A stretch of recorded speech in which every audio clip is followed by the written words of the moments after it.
L'hiver à Paris. On le connaît, on sait ce que c'est, mais rien ne nous empêche de le redouter. Au beau milieu de l'après-midi, le soleil n'est déjà plus là. Il fait noir dans la ville lumière.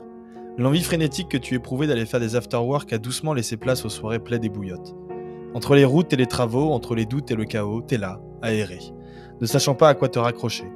Alors tu marches, seul, parfois vers Réaumur, parfois vers le 53 de la rue Quincampoix, à observer les gens bourrés. En temps normal, la seule chose à laquelle tu te raccrochais sont les soirées en fin d'année, où tu vas enfin pouvoir te défouler, oublier, et si t'es chanceux, rencontrer une dulcinée le temps d'une soirée. D'ailleurs, t'es sûrement pas le premier que Panama a usé. Mais il faut trouver quelque chose auquel se raccrocher. Tu le sais, cette période est dure, il faut la traverser sans même penser à se soucier du sort de nos retraités ou de nos coupures d'électricité. Mais cette année, c'est pas pareil. L'hiver à Paris n'est pas le même. Tu repenses à ton été où tu t'es ennuyé rive gauche, où tu t'es ennuyé rive droite. Tu repenses à quand t'as eu froid ces nuits d'été, et tu comprends finalement pourquoi cet hiver n'est pas pareil. Mario Götze, Samuel Eto'o, Lionel Messi et Ronaldo, on nous avait promis une Coupe du Monde où les anciens seraient sur notre dos. Force est de constater que les petits nouveaux n'ont pas choisi ce créneau. À l'autre bout du monde, des gamins nommés Vini, Jude, Cody, Gonzalo et évidemment Kylian ont à eux seuls décidé d'augmenter la température. Garantie sans sobriété. Le froid du boycott matinal a laissé progressivement sa place aux tensions émotionnelles des soirées d'été. Paris, c'est désormais 4 saisons en une journée, les gens ont la conscience dans le feu. Le vilain petit Qatar aura peut-être organisé l'une des pires coupes du monde de l'histoire. Le football, lui, aura finalement repris le dessus.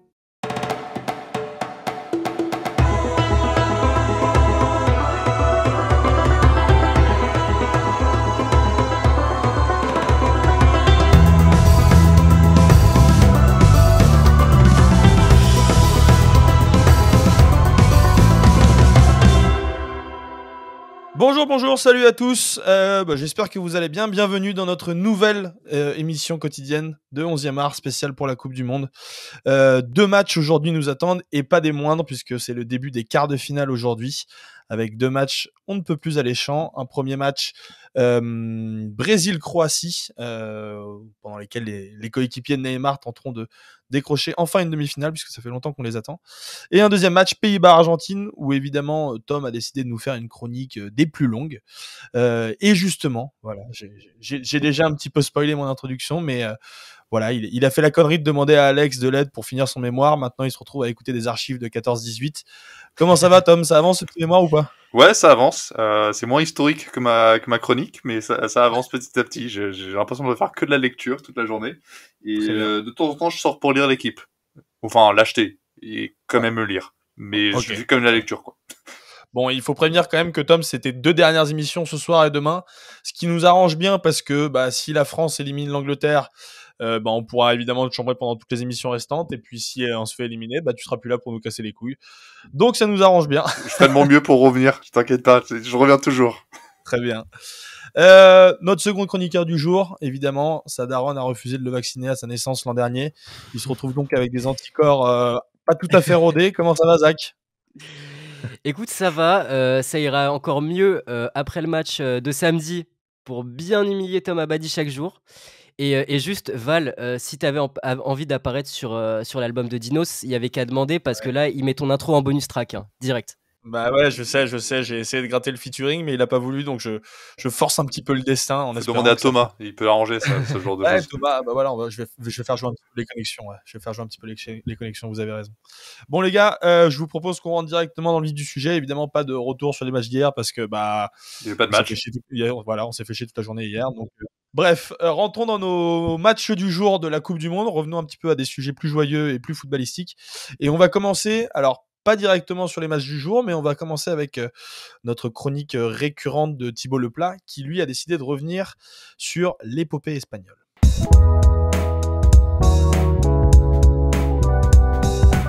Salut à tous et salut à Thibaut Leplat. On se retrouve pour ta chronique passionnante et quotidienne, le sens du détail. Et aujourd'hui, tu voulais t'arrêter sur cette équipe d'Espagne sortie un peu brutalement du mondial. Ouais, et puis c'est pas la seule, et l'Allemagne aussi, qui est un peu dans le même cas. L'Espagne et l'Allemagne ont été éliminées toutes les deux dans à peu près les mêmes circonstances. Dans les deux cas, les statistiques de la possession, de passes réussies, de jeu collectif sont admirables. Dans les deux cas, le sentiment d'impuissance est aussi prégnant. L'Allemagne n'a pas passé le premier tour malgré les Gundogan, Musiala, Havertz. L'Espagne s'est engluée dans ses dogmes malgré les Pedri, Gavi, Busquets. Dans le cas espagnol, on a vu le meilleur, la victoire écrasante contre le Costa Rica, et on a vu aussi le pire, la défaite contre le Japon, l'élimination face au Maroc.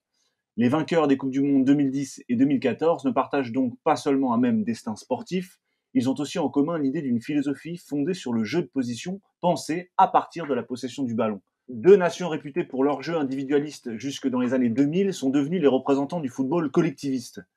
Et malheureusement, vous connaissez l'adage, on gagne ensemble, mais on perd aussi ensemble. Ouais, et puis là, ça commence à faire beaucoup de défaites. Il y a l'élimination en 2014 au premier tour, il y a une autre en 8e contre la Russie en 2018, ça commence à faire désordre. La grande question est simple, l'Espagne doit-elle renoncer au jeu de position ? Il faut comprendre que ce style de jeu développé par les Espagnols depuis la fin des années 2000 est un enjeu identitaire énorme.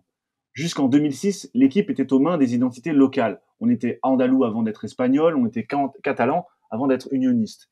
Et ce que la politique peine régulièrement à faire, le football y était parvenu à la fin des années 2000 en réunissant tout le monde autour d'un même style de jeu. En effet, la décision de Luis Aragonès de bâtir une équipe autour de Xavi et Iniesta et de se défaire des attaquants individualistes comme Raúl ou des milieux d'impact comme Albelda est au fondement d'un virage à 180 degrés du football espagnol. Le coach mythique de l'Atlético de Madrid, reconnu pour son art de la contre-attaque, se mettait à jouer comme le Barça. Lorsque l'Espagne passera enfin la barre fatidique des quarts de finale d'une grande compétition à l'Euro 2008 contre l'Italie au tir au but, quelque chose se passera dans les consciences espagnoles. Les Ibériques remporteront un incroyable triplé en appliquant cette philosophie de jeu. Euro 2008, Mondial 2010, Euro 2012. C'est notre style, et notre style n'est pas négociable. C'est la phrase qu'on répétera partout. Ouais, sauf que on l'adore tous, ce style nous a tous fait rêver, mais à force de pas négocier, les Espagnols que tout le monde admirait sont devenus une sorte de caricature, et en fait, ça devient même gênant de les voir contents de passer la barre des 1000 passes par match, mais de pas s'imposer. Ouais, et sans aucun doute, le modèle est en crise. Le Barça n'y arrive plus. La sélection espagnole enchaîne les désillusions, et la chute conjuguée des Allemands de flics et des gamins de Luis Enrique mène à une même question simple mais radicale, faut-il abandonner le jeu de position ? En réalité, je ne suis pas sûr qu'il faille se poser la question de cette façon. Il faut surtout essayer de la comprendre dans toute sa profondeur en se demandant ce qui fait qu'un paradigme de jeu aussi performant puisse tout à coup être dépassé. Est-il devenu faux tout à coup ? Le logiciel est-il périmé ? Il y a une crise de possession, si j'ose dire. Le philosophe des sciences Thomas Kuhn parle de ce moment de crise du savoir quand dans l'histoire des sciences, les règles existantes n'arrivent plus à prédire ce qui va se passer. C'est la notion de paradigme scientifique. Un modèle de savoir ne fonctionne plus. Il y a une impasse. Ici, c'est le jeu de position qui n'arrive plus à surprendre, à gagner, à convaincre. Bah, effectivement, et si on regarde les derniers vainqueurs de la Ligue des Champions, le football qui a l'air de s'imposer en ce moment, le paradigme de la possession semble dépassé. Mais tu l'as dit en début de chronique, est-ce que les Espagnols sont capables de passer à autre chose si c'est un enjeu identitaire si important ? Ce qui est intéressant dans cette théorie, c'est qu'elle dit quelque chose de très utile. Le moment de la crise est particulièrement fécond dans l'histoire du savoir. Pour passer d'un paradigme à un autre, de Ptolémée à Copernic en astronomie par exemple, du contre à la possession de balle en football, une crise du savoir est inévitable. Et là, on y est. Les Espagnols vont devoir se réinventer pour essayer d'être à la hauteur de leur héritage. Ce qui est particulièrement intéressant, et ce sera mon détail du jour, c'est que lorsqu'on revient en arrière, on se rend compte que ce qui était devenu leur idiosyncrasie, le jeu de position, n'est historiquement qu'un choix de circonstances. Avant un match décisif au Danemark le 13 octobre 2007, Aragonès décide de se passer de Canizares, Salgado et Raúl. Après 2 défaites en 3 matchs de qualification pour l'Euro 2008, qu'elle finira par gagner donc, la Roja doit absolument l'emporter. Et elle le fera grâce notamment à un but de Sergio Ramos après 28 passes qui tournera en boucle pendant des semaines à la télévision espagnole. Un détail en forme de leçon donc, il y a toujours un peu d'opportunisme au début des grandes révolutions. Merci Thibaut, merci pour cette super chronique et on se retrouve demain pour la suite du sens du détail. Ça marche, à plus, ciao les gars.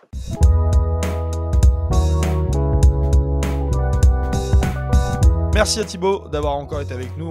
On connaît ses liens très forts avec l'Espagne puisqu'on sait qu'il a vécu là-bas et voilà, je pense que ça lui tenait un petit peu à cœur de nous parler un petit peu de ses Espagnols. On va enchaîner cette fois-ci, parler directement de notre premier match du jour, le Croatie-Brésil. Et c'est Zach qui a voulu parler un petit peu de ce match-là en évoquant un peu l'aspect mental qu'il y a autour de cette rencontre.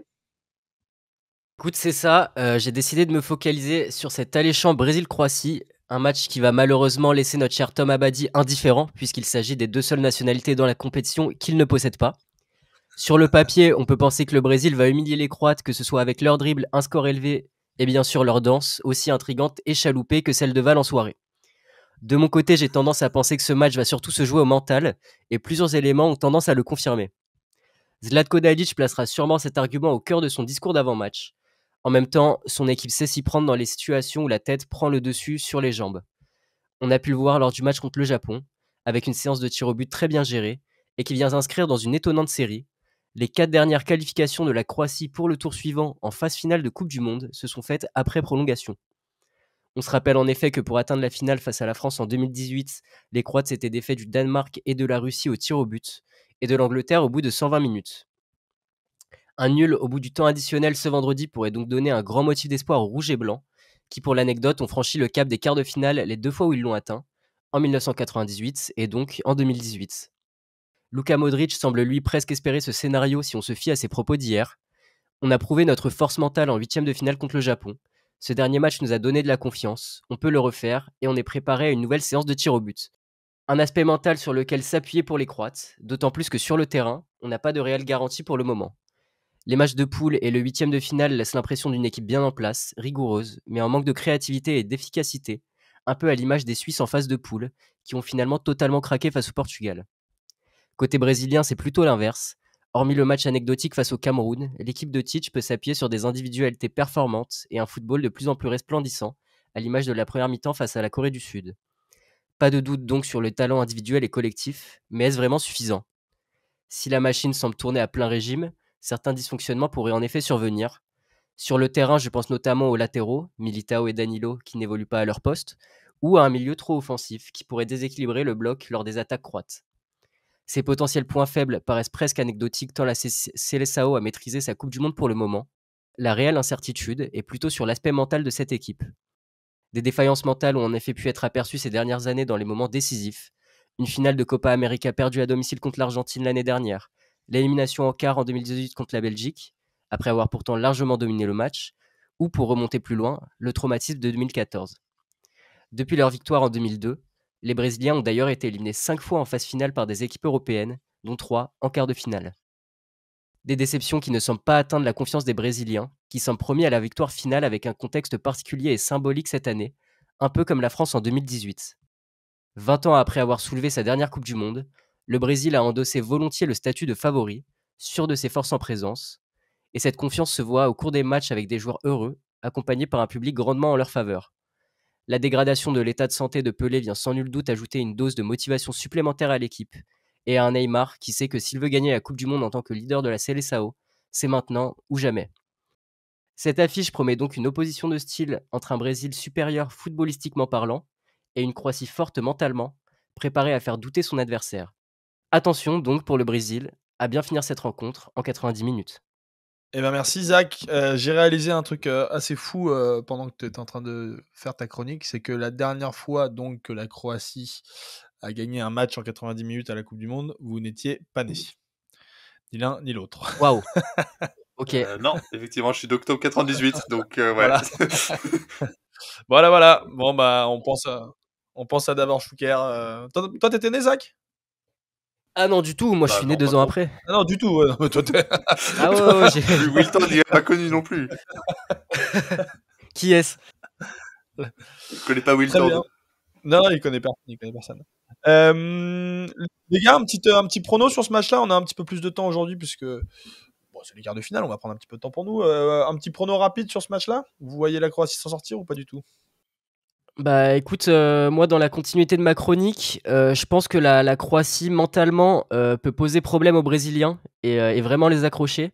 Alors après, moi je vois bien une prolongation, un match nul, et après j'ai aucune idée de ce qui peut passer. De toute façon, si ça va au tir au but, c'est un peu pile ou face, mais bon, je vois quand même le Brésil passer, et parce que j'ai quand même bien envie d'une finale France-Brésil. Donc pour moi le Brésil. Moi, je partirais aussi le Brésil, mais effectivement, je pense que à partir du moment où la Croatie arrive à rentrer un peu dans son jeu et à repousser un peu les limites et aller jusqu'en prolongation, ça devient particulièrement dangereux pour le Brésil. Donc, il vaut mieux se mettre à l'abri très rapidement, surtout que Livakovic est quand même spécialiste sur le penalty. Donc là, je pense que même pour des Brésiliens qui tirent très bien les penaltys en général, ce sera plutôt à éviter. Mais la petite question pour toi, Val, est-ce que tu penses toujours que Lucas Paqueta va être joueur du tournoi? Bien sûr, mec, ce tournoi est décerné à partir des quarts de finale, de toutes les manières. Ouais, mais Personne ne alors, personne ne est-ce s'intéresse qu'il de est ce qui se passe actuellement au meilleur joueur Québec. du tournoi? Je suis pas sûr. Non, non, je te dis, ça commence à partir des quarts Ah, de d'accord. finale. Donc là, la masterclass commence à partir de ce match-là. Et d'ailleurs, elle a déjà un petit peu commencé au match d'avant, puisqu'il a déjà été très bon. Mais t'inquiète. Je garde espoir. Et puis, j'ai parié une bière avec Bilal, donc j'y crois à fond. Hmm. Au pire, Jean Bovrado. Hmm. On va passer au deuxième match du jour, les gars. Et on va commencer avec l'intervention quotidienne de Jean-Baptiste Guégan, qui va nous parler de ce Pays-Bas-Argentine. Et chose un petit peu rare, il va nous dire qu'en fait, il n'y a pas grand-chose à dire. Voilà, je vous laisse écouter. Vendredi 9 novembre aujourd'hui, nous te recevons, JB, pour parler du match Pays-Bas-Argentine, mais visiblement, on ne sait pas trop pourquoi on te reçoit, parce qu'il n'y a pas d'enjeu géopolitique. Eh bien, pas du tout. C'est ça qui est drôle, c'est-à-dire que c'est deux pays qui ont construit leur réputation internationale sur le foot. Généralement, ce qu'on sait des Pays-Bas, en dehors de la mimolette et des tulipes, c'est Johan Cruyff et ce qu'ils ont apporté au football. C'est pareil pour l'Argentine. C'est-à-dire qu'en dehors de la guerre des Malwins et de la junte militaire, ce qu'on met en avant, c'est leurs footballeurs. C'est deux pays qui sont construits sur le football, mais c'est aussi deux pays finalement qui n'ont pas d'animosité parce qu'ils ont très peu de relations en commun. Et c'est là où ça va être intéressant, c'est que ces trois pays, enfin ces deux pays sont les triples finalistes de la Coupe du Monde, sauf qu'il y en a un qui l'a gagné 2 fois, c'est l'Argentine, et les Pays-Bas, zéro.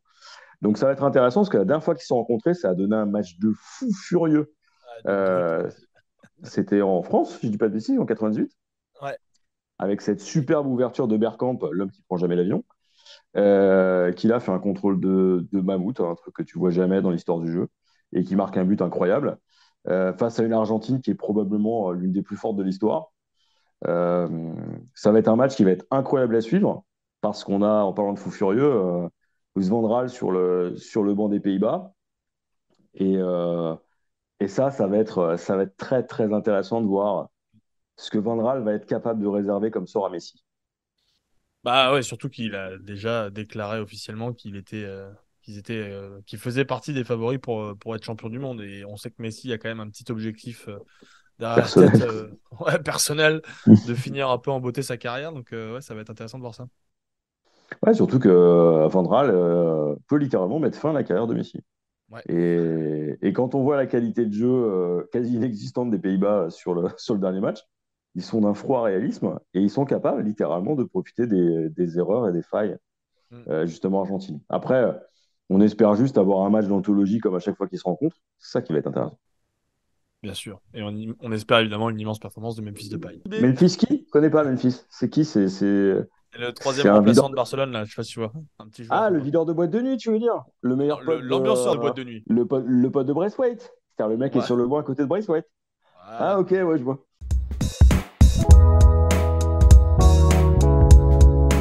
Bon, bah merci évidemment à JP de nous avoir rien raconté. Cette fois-ci, c'était top. Toi, Tom, tu voulais quand même raconter un petit peu quelque chose par rapport à ce match parce qu'il y a quand même des trucs à dire. Et alors, tu m'as dit que tu voulais faire un truc sur la dualité entre l'individualisme et le collectif des Néerlandais. T'as pas honte de me faire des lancements comme ça? Écoute, ça vient pas de moi, ça vient de Sheriff Gamour, donc voilà, on vient plutôt de là. Voilà. Alors, à la quête du succès, l'histoire du football néerlandais, oui, néerlandais, pas hollandais, hein, quand même, est vaste, tumultueuse, magique, et pourtant si désespérante. Vainqueur de l'Euro 88, producteur de centaines de joueurs magiques, et notamment l'un des fondateurs du football total, Johan Cruyff, les Pays-Bas n'ont jamais gagné le mondial. Et c'est pas faute d'avoir essayé, finaliste en 74 avec Cruyff, sans lui en 78, et à nouveau finaliste en 2010. Les Oranges font partie de ces groupes de meilleures équipes à n'avoir jamais gagné le mondial. L'une des explications peut être le manque de bol lors des dernières échéances. Ils sont tombés face à meilleurs qu'eux. Mais Sheriff Gamour, l'un des fondateurs de ce foot, explique que dans le dernier After Foot, la revue, qu'il y a une question d'individualité inhérente à ce pays. A-t-il raison? La dualité est difficile à montrer. D'abord, regardons le football du côté collectif de ces Néerlandais. Le football total, popularisé par l'Ajax dans les années 70, est apparu en Angleterre, en Argentine ou même dans l'un des grandes équipes de l'histoire de la Coupe du Monde, la Hongrie 54. Principe de jeu prôné aujourd'hui par City ou les grandes années Barcelone, tout étant lié à Pep Guardiola et son admiration pour Johan Cruyff. Multiplication de passes, déplacement perpétuel, échange de position, ce total football est aujourd'hui retrouvé par les Espagnols, mais également dans les équipes de Van Gaal. L'essence même du collectif, où les différences sont faites grâce au mouvement de chaque joueur, où l'on retrouve avant tout pour le collectif. On retrouve ça dans la façon d'enseigner le football total. Le centre de formation de l'Ajax, de Komst, le futur en français, a fait des heures de gloire des grandes équipes d'Ajaxide championnes d'Europe. Van Basten, Bergkamp, Seedorf, Sneijder et plus récemment de Jong. Ces grands champions ont eu droit à de strictes formations initiées par Jack Reynolds. Comme l'explique Enzo Peyo, spécialiste du football néerlandais, Reynolds est l'un des précurseurs de cette formation, avec les entraîneurs mythiques qui l'ont suivi, comme Rinus Michels ou Cruyff. Britannique de naissance, ses idées de jeu plaisent pas trop en Angleterre et il s'exile aux Pays-Bas pour démontrer que le football ne peut pas être que pragmatique. Il crée l'Ajax School et instaure un vrai dogmatisme de club, particulièrement novateur à l'époque. L'importance du jeu et l'intelligence de jeu, l'adaptabilité dans plusieurs positions est prônée. Et on revoit ça évidemment dans les équipes historiques actuelles de l'Ajax, du Barça et donc de City sous Pep. Rendez le terrain aussi vaste que possible quand vous avez le ballon et pourriez facilement le conserver. Répétissez-le et quand vous ne l'avez pas, et vous deviendrez beaucoup plus maître du jeu et vous pourrez le récupérer bien plus rapidement, résume Jonathan Wilson dans La pyramide inversée. Le 4-3-3. Les cours renforcés et les nouvelles approches structurelles concrétisent à l'Ajax. On voit cependant de nouvelles révolutions avec Cruyff dans les années 2010, lorsque l'Ajax a beaucoup plus de mal à exister en Europe et à former plus de joueurs. Cette révolution magnifique est illustrée dans le livre de Taran Tejwani, Glorious Reinvention, The Rebirth of Ajax Amsterdam. L'importance de la formation ou de la post-formation se propage à travers le Pays-Bas, notamment à l'Arrêt Bosman, où les petits championnats perdent leurs meilleurs joueurs et doivent survivre en recrutant plus intelligemment ou en formant plus de jeunes. Le PSV est responsable de la ligne d'attaque des Oranges de cette année, Rakpo, Memphis ou la post-formation de Bergwijn, après être passé par l'Ajax sur ses premières années. Mais au-delà de former les Néerlandais, la post-formation aux Pays-Bas a révélé de nombreux joueurs du Mondial 2022. Twente a révélé Ziyech, Brian Ruiz et Arnautovic. Le PSV fut le premier club européen de R9. Feyenoord le premier de Salomon Kalou, Michel Bastos. Et le club de Groningen, qui met très cher, est spécialisé là-dedans, en révélant Van Dijk, Luis Suarez, Tadic, Kostic, Doan, Daley Blind, les frères Coman et Robben. Toujours dans l'esprit collectif, en priorisant le développement de la jeunesse dans le cadre sain et intelligent. Cependant voilà, de très belles équipes et une histoire autour de la formation impressionnante, n'ont toujours pas vu les Pays-Bas gagner la Coupe du Monde. Sheriff Guémour parle alors de l'individualisme inhérent chez les Néerlandais, particulièrement dans le sport. La grande Ajax des années 70 désintègre à la suite du départ de Cruyff, qui avait un trop gros ego et qui voulait retrouver son statut de star à Barcelone. Guémour les décrit comme arrogants, un vrai péché d'orgueil que l'on retrouve chez les footeux, comme dans d'autres sports. Alors que de milliers de fans orange se déplacent pour chaque Grand Prix pour voir Max Verstappen, lui ne considère pas sa victoire comme une victoire du pays, mais bien une victoire pour lui-même. C'est assez marquant que les Pays-Bas est particulièrement doués dans les sports individuels, comme l'athlétisme, la natation, le judo, le vélo et le sport roi, le patinage de vitesse, où ils excellent. Les dysfonctionnements des vestiaires liés aux gros égos des stars sont bien parsemés à travers l'histoire de la nation. Arjen Robben ne retourne pas sur le banc après être remplacé pendant l'Euro 2012, très déçu et publiquement en désaccord avec son entraîneur Bert Marwijk. Cruyff avait joué le Mondial 74 avec un maillot Adidas qui portait seulement 2 bandes, car il était sponsorisé par Puma. Même Kylian n'y avait pas pensé à celle-là. À travers toute la carrière internationale, Van Persie et Schneider se sont disputés. Mais d'où vient cet égoïsme et cette arrogance? Guémour avance 2 choses. Le libéralisme culturel, dont les Néerlandais étaient les précurseurs en Europe, avec une vraie focalisation sur la réussite individuelle, mais également le calvinisme, un vrai libéralisme économique dont les Néerlandais ont pu profiter pleinement lorsque la nation était au sommet de l'Europe lors de la Renaissance. Berceau du capitalisme marchand et financier, le Pays-Bas a culturellement instigé à tous l'idée d'être sincère avec soi-même en suivant ses propres idéologies avant tout. Alors oui, nombreux codes ont été brisés et pour le mieux par Cruyff et d'autres Néerlandais avant et après lui. Mais peut-être que revenir aux préceptes de jeu de football total en jouant tous ensemble et sur la même longueur d'onde, on pourrait enfin avoir des Pays-Bas qui ramènent la coupe à la maison. Le 18 décembre, peut-être qu'on verra à nouveau Memphis Depay avec un cigare à la bouche. Mais d'ici là, faudra surtout jouer et jouer ensemble. Putain, imaginez si l'hymne du vainqueur de la Coupe du Monde était la chanson de Memphis Depay. Mais ce serait le rêve, finalement. Encore faudrait choisir. Il y en a tellement des tubes. Ouais, c'est vrai. Et moi, je suis assez impressionné parce que Tom, il a vraiment aucun accent qu'il maîtrise pas, quoi. Il parle en anglais, il parle en néerlandais. Écoute, je pense pas sur l'équatorien, tu vois. Franchement, il a dit Rakpo. J'ai cru qu'il avait commandé une bière, une stout. Tu as une bonne stout C'est ça. bien noire et tout. Cody Rakpo. Voilà, exactement. Putain, c'est hyper impressionnant. Bon, merci Tom en tout cas pour cette super chronique. C'était hyper intéressant. J'ai plus de voix, Les par gars. contre, mais T'as dit quoi? j'ai plus de voix. Ouais, il n'y a plus de voix. Ça m'a fini.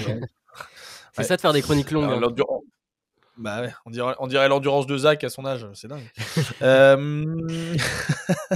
Les gars, un petit prono pour ce petit match-là, Argentine-Pays-Bas, qui est peut-être un des matchs les plus tendus à pronostiquer, si on peut dire ça comme ça. Bah écoute, franchement, il y a le cœur qui veut parler et qui veut lancer les Pays-Bas pour aller au prochain tour. Ça va être clairement un match très disputé. Je pense qu'on en reparlera avec le France-Angleterre, mais je pense qu'on peut se retrouver avec deux quarts de finale hyper difficiles à prédire, tellement les deux équipes sont équilibrées dans des styles assez différents, alors que la France et l'Angleterre sont un peu plus similaires. Mais les deux nations, je pense que je l'ai vraiment remarqué, c'est les Pays-Bas et l'Argentine sont vraiment montés en gamme progressivement à travers le tournoi. Évidemment, l'Argentine a très mal démarré, mais les Pays-Bas, c'était vraiment n'importe quoi au premier tour. Il y avait vraiment très peu d'idées de jeu. Alors que là, quand on se regarde le match des huitièmes contre les États-Unis, on retrouve vraiment le football total de Van Gaal. Donc, moi, je dirais Pays-Bas, mais ça va être un match serré, en tout cas. Zach, si tu pouvais faire plus court, bon, de toutes les manières, après, je pense que tu nous en réclames ça entre les doigts avant la fin de ton analyse. Donc, vas-y, je te laisse. Ok, je pense y faire un petit arriver. prono. Non, mais comme Tom, moi j'ai envie de dire Pays-Bas parce que je trouve que c'est une équipe qui monte quand même bien en puissance. Ok, merci. Allez, bonne Voilà, soirée à tous. allez, Quel enfoiré. Allez, vas-y, fini. Bon, et non, je disais que comme Tom, je vois les Pays-Bas dans un match serré, mais ouais, l'Argentine, moi, m'impressionne vraiment pas, et même contre l'Australie, je trouve qu'ils sont quand même bien fait peur pour une équipe du niveau de l'Australie quand même. Donc, moi, j'aurais tendance à dire que les Pays-Bas passent. Voilà. Bah, c'est le style de truc où Deschamps a pu dire. C'est le style de truc où Mais tu vas Deschamps. pas relancer en plus, Tom. Non, Non, mais mais- ça va pas ou quoi? Attends, on a 20 minutes d'émission, mon gars. A priori, là, faut rendre l'antenne. Non, mais Deschamps qui dit ouais, l'Australie c'est une grande nation, bah ils l'ont montré contre l'Argentine, tu vois. On a battu des grandes nations au premier tour, voilà, c'est ça. Putain, tout ça pour dire ça en plus. Non mais Ok. Bon, merci les gars. Merci les gars. On se retrouve demain. Enfin, moi, je ne me retrouve pas demain parce que demain, c'est vendredi soir. Donc, moi, je serai et on au veut plus bar. le voir Mais, de toute façon, donc voilà, mais, ça sert à rien. mais je vous laisserai enregistrer avec la personne qui est prévue dans le planning. Finalement, c'est comme ça qu'on fait tous les jours. Et puis, je compte sur vous. Enfin, je sais pas si t'es là, mais je compte sur toi pour défoncer Tom s'il commence à parler un peu trop des Anglais. En tout cas, voilà, on revient demain, évidemment, après ces deux superbes matchs du jour pour vous présenter, évidemment, le crunch, le France-Angleterre, qui s'annonce des plus alléchants et qui fait déjà un petit peu grimper le palpitant. Donc voilà, restez connectés et on se retrouve évidemment demain sur 11e art. Allez, ciao, bye.